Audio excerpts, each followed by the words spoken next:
Hello and welcome to beginning. साथ में मिलकर शुरू करते हैं ज़िंदगी की दूसरी इनिंग। कल जो हुआ उसने पूरी इंडस्ट्री को एक तरह से हिला के रख दिया और किसी ने एक्सपेक्ट भी नहीं किया था। जो ड्रोन अटैक्स हुए ईरान के द्वारा, और उससे पहले ईरान ये क्लेम करता है कि इज़राइल ने ईरान के जो जनरल्स थे, जो एम्बेसीज थे, उस पे जो अटैक किया था, तो ईरान ने उसका जवाब दिया। दुनिया में बहुत ज़्यादा अनसर्टेनिटी बढ़ती जा रही है। किसी भी पल, किसी भी टाइम कोई भी देश किसी पे हमला कर रहा है, चाहे वो यूक्रेन रशिया का मामला हो, चाहे नॉर्थ कोरिया दिखाता रहता है आँखें, चाहे वो चाइना और ताइवान और यूएस की टेंशन हो, चाहे वो डिफरेंट, चाहे वो गाज़ा में पैलेस्टाइन और इज़राइल की टेंशन हो। दुनिया भर में आप देख रहे हो कि पूरा एक केओटिक माहौल है और पूरी दुनिया में किसी भी टाइम कुछ भी हो सकता है। इससे ज़्यादा अनसर्टेनिटी दुनिया में कभी हुई होगी तो तब हम थे नहीं। जब वर्ल्ड वॉर 2 और वर्ल्ड वॉर 1 के टाइम पे मैं था नहीं, बट अगर हम करंट अपनी लाइफ में मैं अगर अपनी लाइफ में देखूँ तो सबसे ज़्यादा अगर अनसर्टेनिटी किसी टाइम में अगर देखी जा रही है तो वो ये प्रेज़ेंट टाइम है।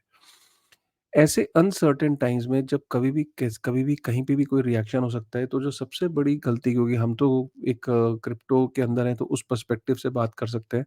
तो सबसे बड़ी गलती जो हम लोग करते हैं वो हम लीवरेज जो हम लीवरेज ट्रेडिंग जो हम करते हैं, जो हम लॉन्ग और शॉर्ट करते हैं। लॉन्ग और शॉर्ट में हमारे चादर छोटी होती है, लेकिन हम अपने उसमें से सिर्फ पैर नहीं, घुटने नहीं, हम उसके अंदर से अपना सर भी निकाल लेते हैं। कहते हैं ना, जितनी चादर हो उतने पैर फैलाने चाहिए, लेकिन क्योंकि नई जनरेशन है, मैं भी उस जनरेशन का पार्ट अपने आप को मानता हूँ। लेकिन फिर भी कहते हैं ना कि आप 10x 20x लीवरेज लेके जब आप ट्रेड करते हो और ऐसे अनसर्टेन माहौल के अंदर जब आप ट्रेड करते हो, अनसर्टेनिटी कभी भी किसी भी पल जब ट्रिगर कर जाती हो, खासकर तब जब आप सब लोग सो रहे थे कल और तब ये जब ट्रिगर किया, तो ऑब्वियसली आपके बस की नहीं है कि आप इसको मैनेज कर सकोगे। बहुत सारे लोग स्टॉप लॉस लगाना भूल गए। बहुत सारे लोगों को 80% 85% वेल्थ जो है वो खत्म हो गई। बहुत सारे लोगों के कल स्क्रीनशॉट देखे, किसी की माँ अस्पताल में थी, वो कहता है कि मेरा 82% वेल्थ खत्म हो गई लीवरेज में, अब मैं कैंसर का इलाज कैसे कराऊँगा? एक मैंने देखा कि एक 2017-18 से मजे हुए हैं, काफ़ी क्लोज़ भी है मेरे इस इंडस्ट्री में। उनकी करीब 7-8 लाख का एक रात के अंदर नुकसान हुआ। बहुत सारे लोगों का मैंने देखा कल नुकसान हुआ, क्योंकि अगर हम देखें तो जो न्यूज़ ये बताती है, अगर मैं ये इस आर्टिकल को देखूँ तो 8% का ड्रॉप हुआ, वो भी कुछ मिनट के अंदर, शायद लेस देन 10 मिनट्स के अंदर 8% का ड्रॉप था बिटकॉइन में, और ये 62,000 के नीचे गया। वो बात अलग है कि अभी इस वक़्त काफ़ी रिकवर कर गया है। इस वक़्त जो बीटीसी का ट्रेड, जो बिटकॉइन की जो प्राइस है इस टाइम साढ़े $64,000, $64,500 के आसपास चल रही है। बिटकॉइन ने अच्छे से रिकवर किया है, लेकिन बहुत सारे ऑल्ट कॉइन्स और बहुत सारे स्मॉल कैप्स जो हैं वो रिकवर नहीं कर पा रहे, 70% तक डाउन है। काफ़ी ऑल्ट कॉइन्स जो अभी भी डबल डिजिट में डाउन है। तो इससे ही पता लगता है कि कुछ चीज़ें हैं, जो हो गया उसको तो हम क्या डिस्कस करें, लेकिन जो कुछ चीज़ें हैं जो यहाँ पे आपको मैं क्लियर कर देना चाहता हूँ। सबसे पहली चीज़, देखिए, सबसे पहली चीज़ ये कि अनसर्टेनिटी बढ़ेगी, कम नहीं होगी। ये जो टेंशन्स हैं, ये किसी भी टाइम और बढ़ सकती हैं। किसी भी टाइम अब बढ़ सकती है, इन द सेंस कि आप सपोज़ करो इज़राइल ये डिसाइड कर दे कि उसको ईरान को जवाब देना है, फिर क्या होगा? और अगर ईरान के साथ अगर रशिया आ जाए और रशिया के आते ही उधर से यूएस आ जाए, इधर से चाइना आ जाए, फिर क्या होगा? फिर डेफ़िनिटली वर्ल्ड वॉर 3 की तरफ बढ़ते चले जाएँगे, देश इन्वॉल्व होते चले जाएँगे। फिर हर दिन एक अनसर्टेनिटी का माहौल है। अनसर्टेनिटी के माहौल में सबसे पहले अगर आप लीवरेज ट्रेडिंग करते हैं, छोड़ दीजिए, आपके बस की नहीं है। खत्म हो जाएँगे, बर्बाद हो जाएँगे। कभी-कभार तुक्का लग जाएगा, पैसे बना लोगे, लॉन्ग रन में खत्म हो जाओगे। मतलब लीवरेज ट्रेडिंग से कभी किसी का भला नहीं हुआ, जुआ किसी का नहीं हुआ, और आप फिर पछताओगे और आप कहोगे हाय हाय मर गया। देखिए, अगर सीधी-सी बात है, अगर कल भी अगर आप देखो, बिटकॉइन ने सबसे पहले, सबसे ज़्यादा और सबसे कम गिरा। सबसे पहले उसने रिकवरी करी, सबसे कम वो गिरा, राइट, इन कंपैरिज़न टू, और सबसे ज़्यादा बुलिश लगता है कि अब, क्योंकि हार्वनिंग इज़ जस्ट 5 डेज़ अवे। 5 दिन दूर है हार्वनिंग, और हार्वनिंग के बाद आप समझ लो कि बिटकॉइन, अगर आप देखो कि एक इस अनसर्टेनिटी में एक चीज़ तो सर्टेन है ना, सर्टेन क्या है? सर्टेन ये है कि यार, जो इसका सप्लाई शेड्यूल है, हर 2,10,000 ब्लॉक्स के बाद या 4 साल के बाद बिटकॉइन की सप्लाई आधी रह जाती है, फ्रेश बिटकॉइन की। आप ये देखो, इसका सप्लाई शेड्यूल 2024 में, ये ग्राफ नीचे की तरफ, ये सर्टेन है कि कौन से साल में ये सब, चाहे वॉर हो, वॉर नहीं हो, दुनिया में अशांति हो, शांति हो, बिटकॉइन को उससे कोई फ़र्क नहीं पड़ता। उसकी हर चीज़ सर्टेन है, उसका शेड्यूल डिफाइंड है, उसके रिटर्न्स भी अगर आप देखो, तो पहले साइकिल में 93% का उसने रिटर्न दिया था हार्वनिंग के बाद, दूसरी हार्वनिंग के बाद 30% को, तीसरी हार्वनिंग के बाद 8x 93x, 30x, 8x का रिटर्न दिया था अलग-अलग साइकिल्स के बाद। तो इस पूरी अनसर्टेन दुनिया के अंदर अगर कोई चीज़ सर्टेन है, तो वो बिटकॉइन है। बिटकॉइन का आपको पता है कि सप्लाई फिक्स्ड है। बिटकॉइन का आपको पता है कि यार चाहे इंस्टीट्यूशंस जितनी मर्ज़ी डिमांड कर लें, सप्लाई नहीं बढ़ सकती। आपको पता है कि बिटकॉइन हर 4 साल उसकी हाल्विंग आनी है। आपकी हर चीज़ डिफाइंड है। तो अगर मैं बोलूँ कि दुनिया के अंदर हर चीज़ सर्टेन है, आप कहोगे नहीं, कल का नहीं पता, सर्टेनिटी नहीं है, जॉब रहेगी नहीं रहेगी, प्रमोशन होगी नहीं होगी, नई जॉब मिलेगी नहीं मिलेगी, वीज़ा मिलेगा नहीं मिलेगा दूसरी देश में जाने का, पास होऊँगा नहीं होऊँगा, एजुकेशन अच्छी मिलेगी नहीं मिलेगी, बहुत सारी चीज़ें हैं, एंट्रेंस मेट से क्लियर होगा नहीं होगा, बहुत हर चीज़ में अनसर्टेनिटी है। लेकिन अगर कोई एसेट है, जिसकी सर्टेनिटी है, सर्टेनिटी इन द सेंस कि हाँ, उसकी सप्लाई डिफाइंड है, उसका शेड्यूल डिफाइंड है, उसका इश्यूएंस रेट डिफाइंड है, तो इसलिए लोगों को ज़्यादा से ज़्यादा उसकी जागरूकता ना समझ में आ रही है। जब भी दुनिया के अंदर जब कोई केओस होता है, तो सबसे पहले मैंने देखा गोल्ड बढ़ता था। गोल्ड ने इतने सालों सर्वाइव इसीलिए किया क्योंकि गोल्ड को लैबोरेटरी में बड़ा बनाया नहीं जा सकता। गोल्ड जो है वो रेयर है।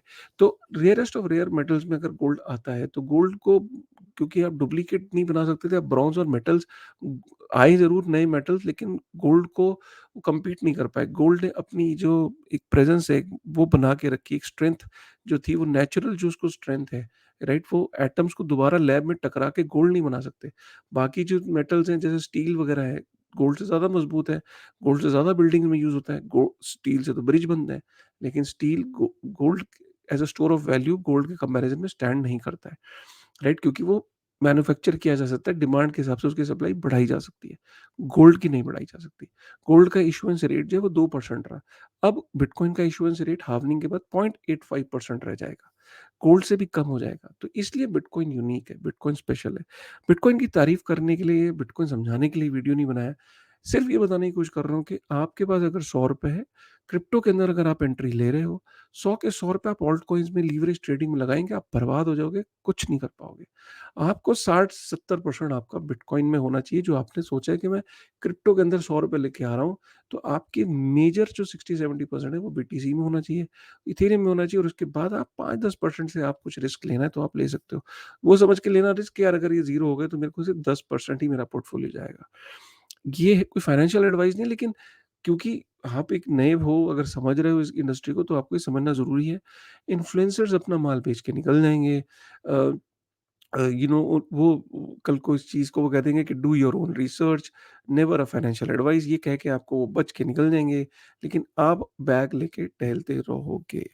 तो इसलिए आपके लिए ये करना बहुत ज़रूरी है कि आपकी अपनी खुद की स्ट्रैटेजी होनी चाहिए, खुद की समझ होनी चाहिए, ये आपके लिए करना बहुत ज़रूरी है। वॉर्स कोई पहली नहीं थी, कोई आखिरी नहीं है, वॉर हमेशा होती आई हैं और ये वॉर्स बढ़ती चली जाएँगी। पहले जब गोल्ड स्टैंडर्ड होता था, जब फियाट स्टैंडर्ड नहीं था, तब बैटल्स लड़ी जाती थी। कुछ दिन, कुछ घंटे चलती थी, क्योंकि वॉर को करने के लिए, लड़ाई लड़ने के लिए पैसे चाहिए होते हैं। तो गोल्ड आप ज़्यादा इश्यू कर नहीं सकते थे, गोल्ड रेयर होता था, सबके पास बहुत नहीं होता था, तो बैटल को प्लानिंग के साथ लड़ा जाता था। हमेशा के लिए नहीं लड़ सकते थे, लेकिन वॉर हमेशा के लिए लड़ी जाती है। यूक्रेन और रशिया की लड़ाई हमेशा चल रही है, अमेरिका रशिया की टसल कितने टाइम से चल रही है।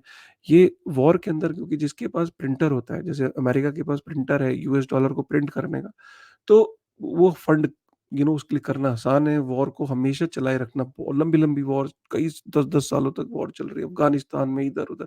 तो ये आसान इसलिए होता है क्योंकि उसको मनी प्रिंट करना उसके लिए बहुत आसान है, क्योंकि दुनिया का जो प्रिंटर है वो उसके पास है। तो ये आपको समझना थोड़ा-सा ज़रूरी है कि ये कंट्रोल, आपके कंट्रोल में वॉर नहीं है। वॉर को आप नहीं रोक सकते, आपकी हैसियत नहीं है। आपकी हैसियत क्या है? प्रिपेयर करना, प्रिपेयर इन एडवांस, कि मैं किस चीज़ के लिए प्रिपेयर करूँ। अगर आप देखो कि इस अटैक से पहले गोल्ड इतना बढ़ा, माना ये जा रहा है कि ईरान जो है वो गोल्ड को एक्यूमुलेट कर रहा था। तो गोल्ड में अभी भी ये दुनिया में जितने भी देश हैं गोल्ड को एक्यूमुलेट कर रहे हैं।